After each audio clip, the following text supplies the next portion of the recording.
This week's Sikha, Parshas Nasso, coincides with the Siyum of Masechtas Seita that many people are making, according to the minig that is brought down in Hayem Yem.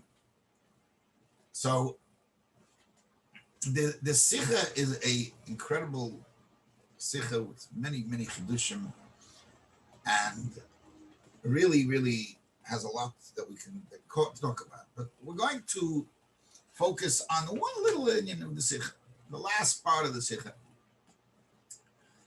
where the Rebbe talks about connecting the beginning of the Masechta, the Mishnah of Hamakana Ishtay, Kinui, where a man warns his wife about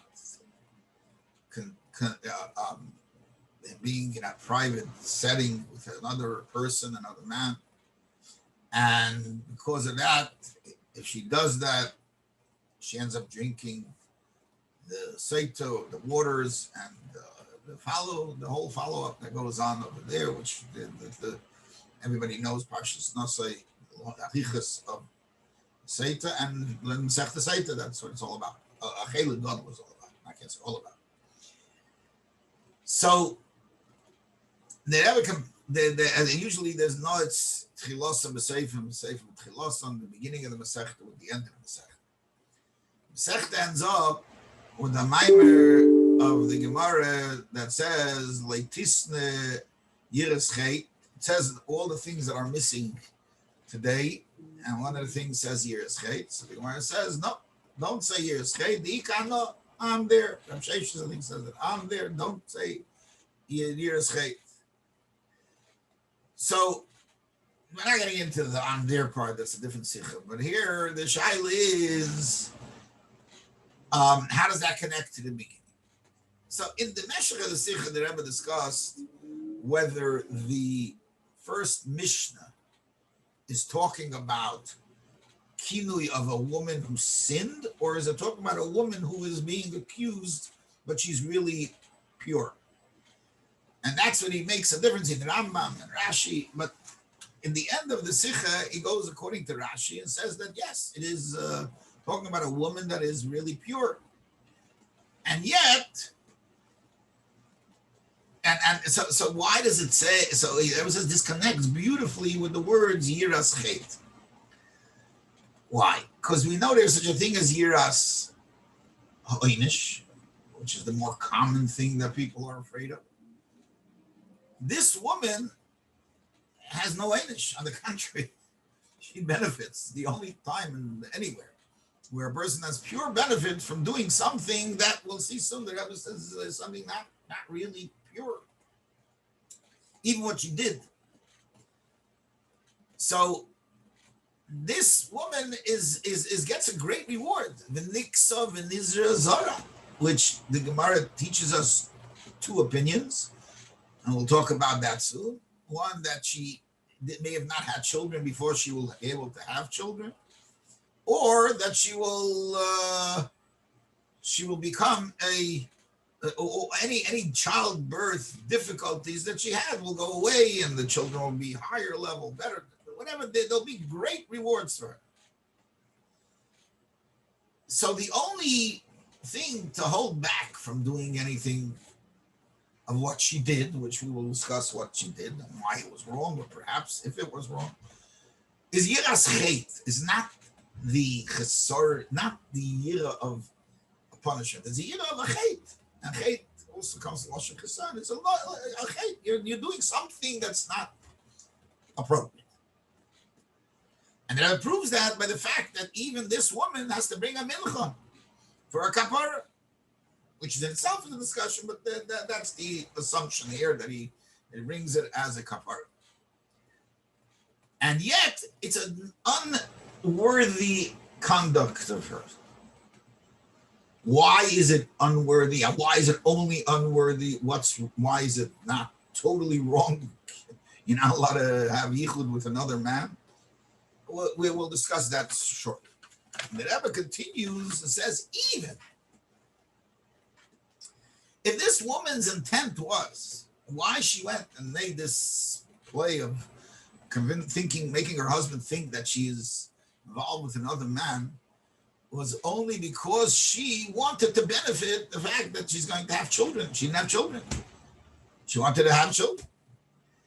But still, it's something wrong. There's a lack. There's something lacking. And that's why the connection of Letis to Yiras. If you have Yiras, this won't happen. Okay. So I want to discuss various issues here from this Sikha and things that the Rebbe mentions in the Oris, which are unbelievable. And there are things that we need to address. So let's start with the thing. We're talking about only Yiras Chet. It's not perfect. Why? She was yichud with a man. What's how could that be? Question number one. Right? So you're going to tell me there are answers to that. Let's give one of them. The answers, we'll talk about many and various answers. That we're talking in a case where this yichud is not osir b'deraisa. And we're going to discuss what those cases are later. Okay. If so, why does she need a kapara if it's not osir? Why does she drink? Another problem. Okay, that's fine. Okay, let's do that.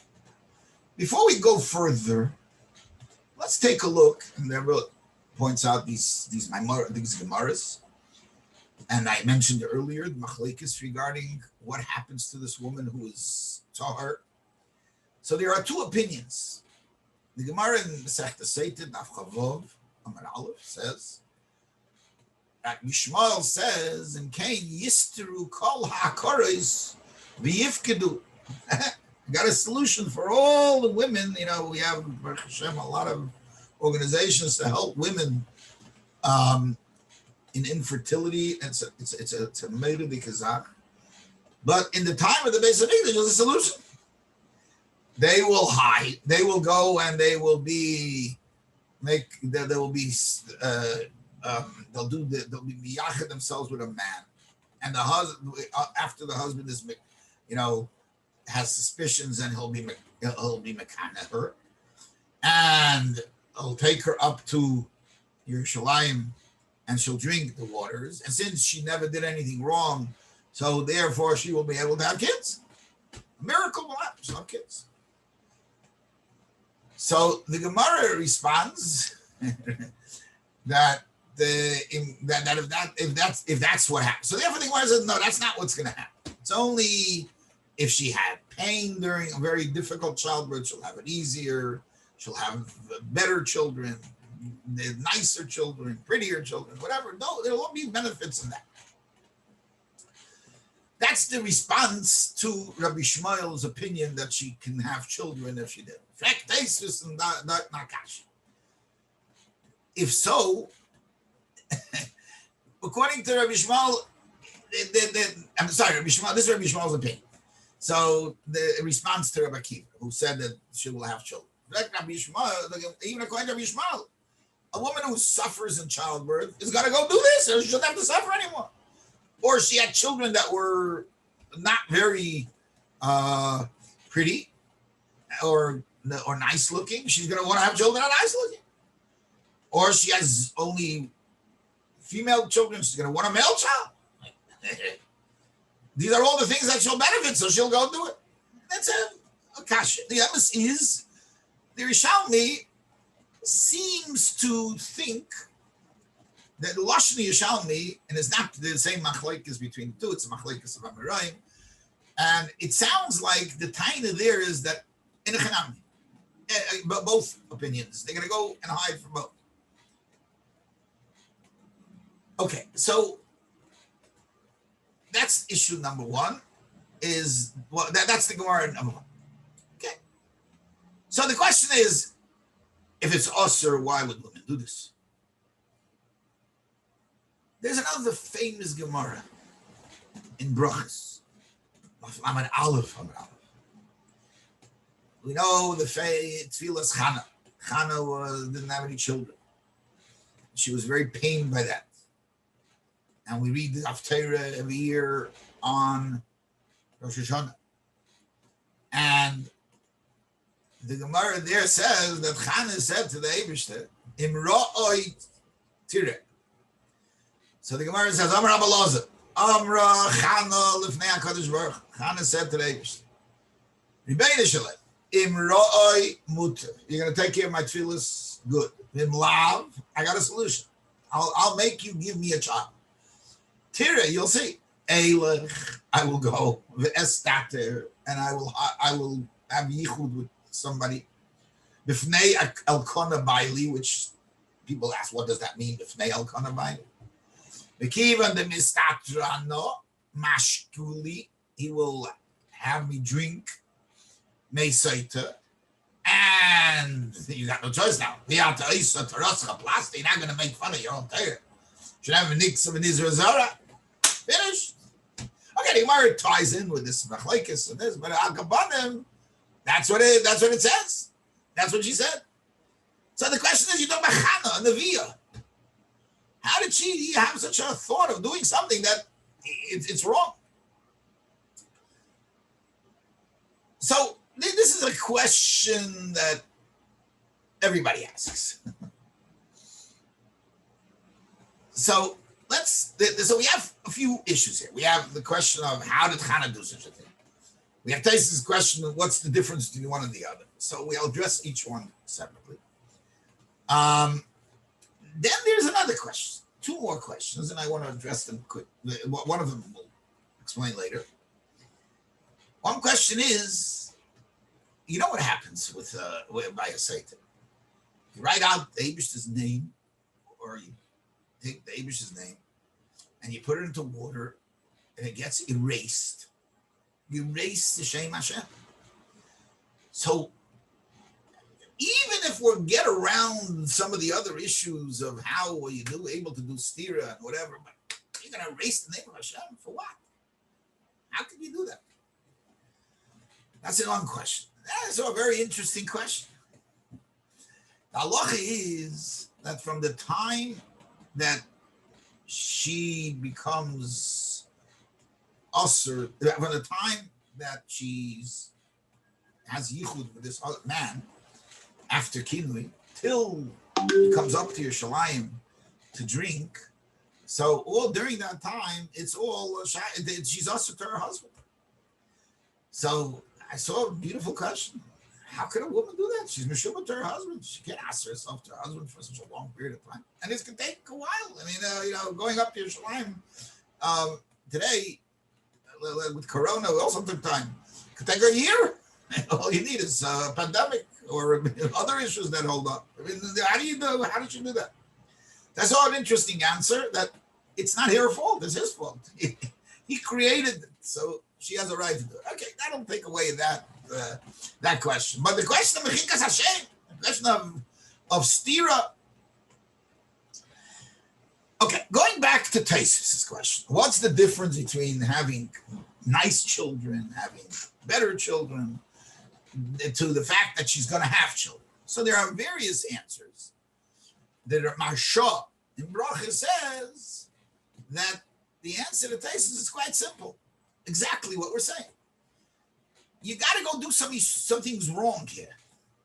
To do wrong, to have nicer children, that's not going to happen. But to do wrong in order to have children, that's a different story. That people might go a little with beyond the letter of the law in order to have children. It's not to have nicer children. That's not going to happen. Okay, so that at least will take away our basis. We're going to take our basis in many other ways, a lot of different answers. We'll get to that and sign with that. One of the issues that we mentioned is the Isser of Stira. Before we come to Mechikas Hashem, which is a that major issue. But let's talk about the Isser Stira. So there's an interesting thing. The Rambam Paskins in Satan, the Rambam says, Kinui Berik Alav Alocha. First Alocha. Kinoi ha'omor b'Torah v'kinei es ishtay hu sheyem alei b'fnei Eidin. Never mentioned this in the Sikha. Al tistri and plainly, afilo haya avia ayachecha.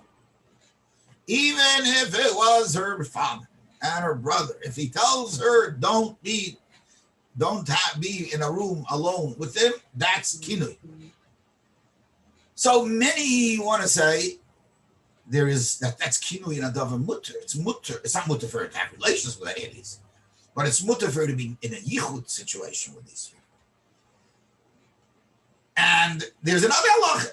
The next halacha gimel in Rama. Kinala im shnayim kechad. He said, don't be in a room with these two people. Two people is not us. It's not yichud. So, and unless they're prutzim, but it doesn't say anything here that they're prutzim. So why would there be a problem? So that's what they want to answer. Now, what we're dealing with over here is a case where this, and the Rebbe alludes to it in the order number 64, mentions it, that there are, that he mentions one more case. He mentions another case. He doesn't mention the case of Shnaim, I think. He mentions the case, which many of the Mepharshim say, that was the word, Eilech v'estater lifnei al-kona baili, is that I will do it when he's in the city. And when baila be'ir, there's no Issa Yichud. So that would be the case where when the husband is in the city, the halacha is that since he can come anytime, so there isn't an issue of being alone in a room with a man. I mean, before anybody does that, should ask Shilas halachas when, yeah, when not. But at least there's a solution. So could be that that's what we're talking about. We're talking about a case where the woman was not doing any isser. If so, what's wrong? Why is it considered something wrong? Now, how do I know it's considered something wrong? Maybe it's not. Maybe it's only wrong. First of all, that's the whole word in the Sikha that needs yiras. There was Medayik, that Yerushalmi that we mentioned. The Yerushalmi says a lashon. Bavli says yistru. Yerushalmi says in Yelchu kol anoshim v'yiskalkelu b'shvil sheyivkelu. They're going to do something wrong. V'yiskalkelu. So there's something wrong here. So how does it become wrong? Okay, so there's a Mishnah Melech. There's a lot of discussion about this. We're not getting into the whole omness of it, but there is the Rebbe alludes to a Rambam in Hilchis Ishus, Perik Chavdal and Aloch Chavdal, and that is Oimel Ishna B'fnei Shnayim Al Tistri of Ish Pleni V'Nichnas Imel Estar B'fnei Shnei Eidim V'Shas Kedei Tumah. She was there for a certain amount of time. She becomes Osel Abayla until she drinks the Saita water. And if he dies before, she loses her ksuba. But we didn't see anything wrong. We haven't found any evidence. There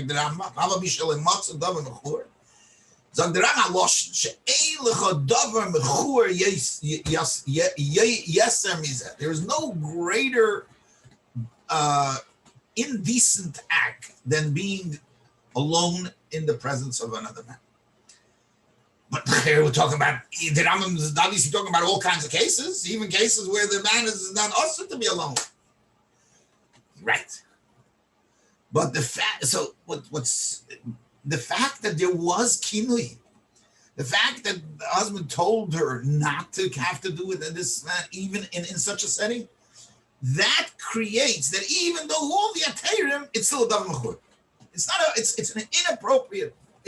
Your relationship with your husband does not allow you to do something that creates a chashad to your husband that may result in something not permissible. So even though this act is not wrong, this act under these circumstances becomes a davar mechur, a pritzus, and is not accepted. Which leads to the greater question. We're talking about Chana. How could Chana do this? Good. It was a heter. It was this. It's davar mechur b'yezi. Davar Chana doing it. Now again, in the end, the last Ha'ara, number 65, that's the Rebbe's question. He's referring to that. So if you're talking about women in general didn't have children, okay, we'll give answers. They do it. But you talk about Hannah. Talk about Shmuel Hanavi.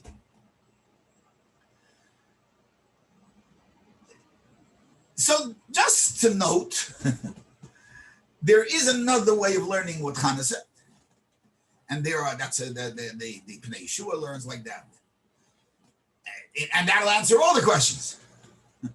Hannah was not intending to do that.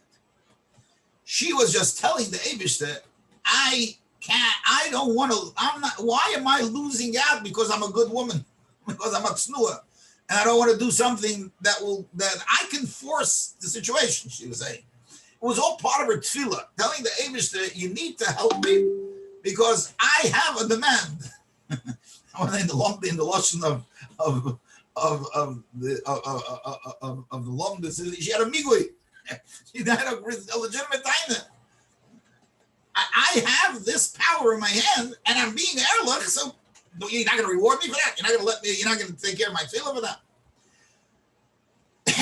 That's the way the Bnei Yeshua learns. I think there's others who learn that way too. So if that's the case, that would definitely hold different meaning. It doesn't mean that she did it, but it's not the general understanding. I want to settle on one issue here, one explanation that I think that gives us, it will lead into a discussion that I would want to get into. One of the answers given regarding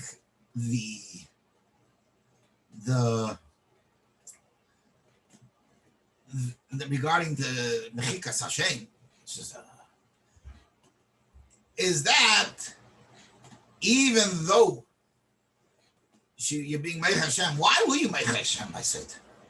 Why were you Meich Hashem by Satan? The answer is up to Gemara, because the Eibusha said, in order to bring shalom bayis between a husband and a wife, Shmi shenichtav b'kedusha yimacha. My name that was written holy should be erased. And that's why here we're dealing with shalom bayis. What's shot we're dealing with shalom bayis? Halacha is that if a husband and a wife are married a certain amount of time, they don't have children, halachically it's brought down. Again, there are a lot of conditions in it, and that's why it's not enforced today. It doesn't happen so often, but it was happened. It happened in places by it even today. So there's just while we're at it, a famous story of one of the big Rebbes today who has a following of thousands of people, who was married for 18 years and didn't have children, and they came to the conclusion that they need to get divorced. And he has a brother who's chassid of the Rebbe, and was right before Lag B'Omer, and they notified this brother that he was speaking to his mother and said this was the decision. And says, please don't do anything till after Lag B'Omer. And he, in the morning, this was a day of a parade, he wrote to the Rebbe about this. The Rebbe went to the mikveh, came out. The chances of getting an answer on Lag B'Omer morning and a day of a parade were minimal, but he did. He got an answer, Asker Alatzian. As soon as he got that answer, he called his mother and said, do not let them get divorced. I guarantee you they'll have children. And within the next year and a half or two, they had twins who both are married today, and they'll probably be the ones who continue the legacy of that Chassidus. But nevertheless, there was a discussion of divorce.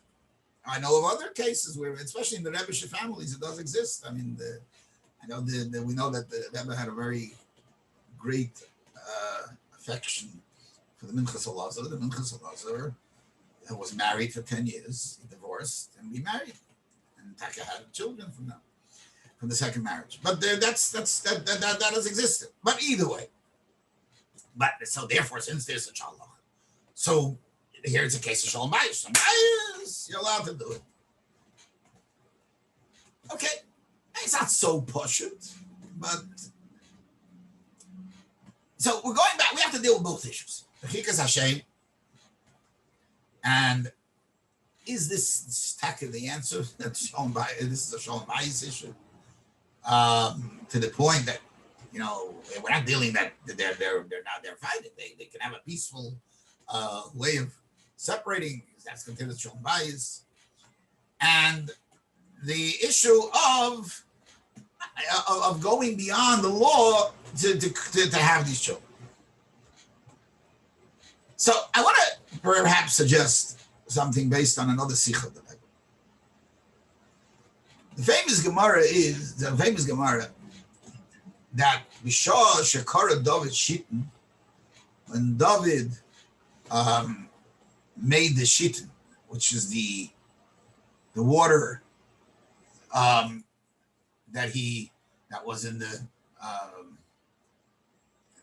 by the way, this is Gemara in Sukkah, as I didn't mention that he made the hole in the ground under the where the Mizbeach is, and that's where the Nisach Hamayim used to go down, went all the way to the Tahim. Kafa Tahima, the Tahim came up, rose, and the Lashon of Ba'al Mishtafa Alma. It was going to flood the world, destroy the world. What did David say? Amar David, is there anybody who can write a shame on an earthenware? If not, and I'll throw it into the time and it'll stop. Nobody answered him. And then David said, everybody, they got to answer. Achitayfel finally answered. He said, last is shalom to make shalom between a husband and a wife. The Torah says, Shmish and Nichne Begdushim Achlamayim. Last is shalom and Chol Ha'elam Malach is coming become. So he said, sorry, it's allowed. So in fact, Akasha, maybe Akasha. Kuch Nefesh. The world is going to be flooded. You need a Kal V'Chayim from last Shalom and Israel. We'll never do it. So he answers that David wasn't using natural sources here.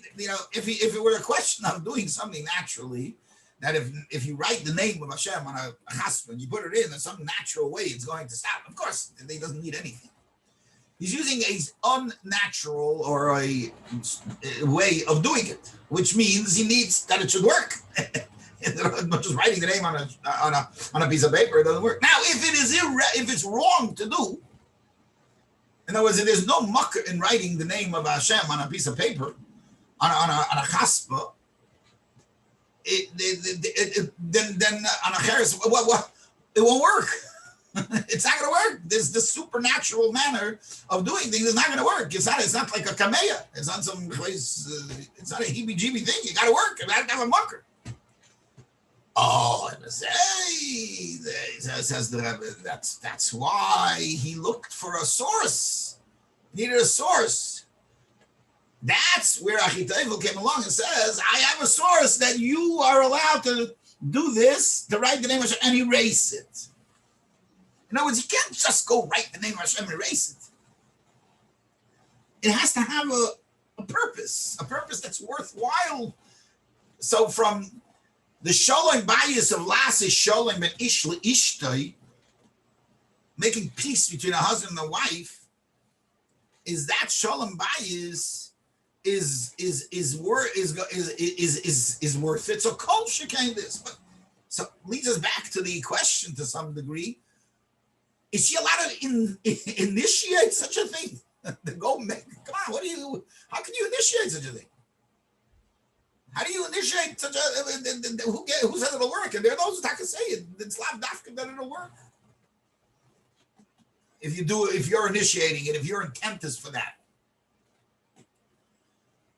However, I'd like to suggest something. I don't know that it's true, but it would answer the Indian, and it could be a nice approach. The Gemara Brachas, and again, we know the Sikha Chelek Chavtes, about Tfilas Chana, the greatness of Tfilas Chana, the uniqueness of Tfilas Chana. And the power of her tefillah was that not only did she affect change in her, she was able to affect change in who the child is going to be, what kind of child he's going to be. So besides the fact that she wanted a child who's a tzaddik, which was a great thing, and she was able to accomplish that in her tefillahs.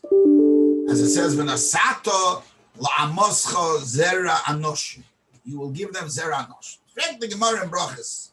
What is zera anosh? The Gemara gives a number of answers, and obviously we know that all answers are true, and there's a truth to everything. Shmuel says he wants zera shemoishich shnei anoshim, Shaul and David. I want the child who's going to anoint. My child should be the one that anoints these two people. In other words, in this, I want a child that's equal to Moshe and Aaron. Shakal kishnei anoshim. And as we say, in davening by Kabbalah Shabbos,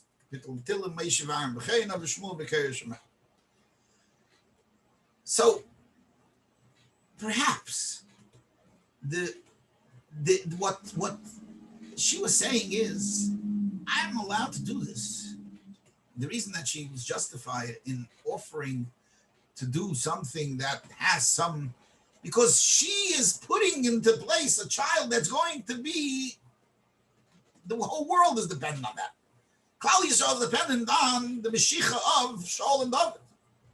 Not only that, Shaul lost. Why did he have two people? Because Shaul wasn't Meichazer Amalek. And that's when he needed David to come on and finish the job of what Klal Yisrael is about. So, and also a leader that's Shakal Kishna to Moshe and Aaron. Oh, so now it's not only about her. It's not only about her having children. That, in economy, you're not allowed to do some of these things. This is a need of Klal Yisrael. This is a need of saving the whole of Klal Yisrael. Setting up Klal Yisrael with the Melucha of Shaul and David.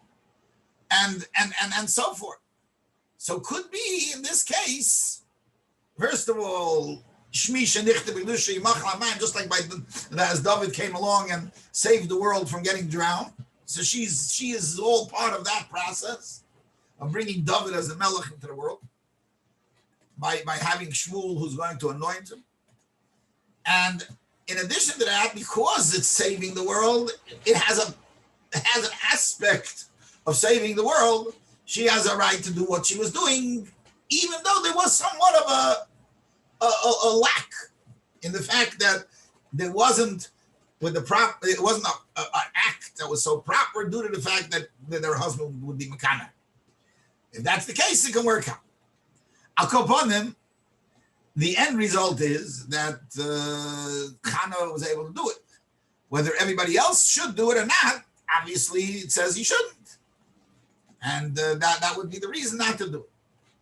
And that's the connection from the beginning that it says of Masechtas Seita to the end of Masechtas Seita, that Yiras Chet, that unique level of Yiras Chet, prevents even such actions, except by Chana was a different story. Okay, that's the Sicha on this week. Hatzlocha Rabbi sei gesund, and being that this is the Siyum of Seita, the Achana to Shavuos should be Kabbalas HaTorah b'Simcha u'b'Pnimius.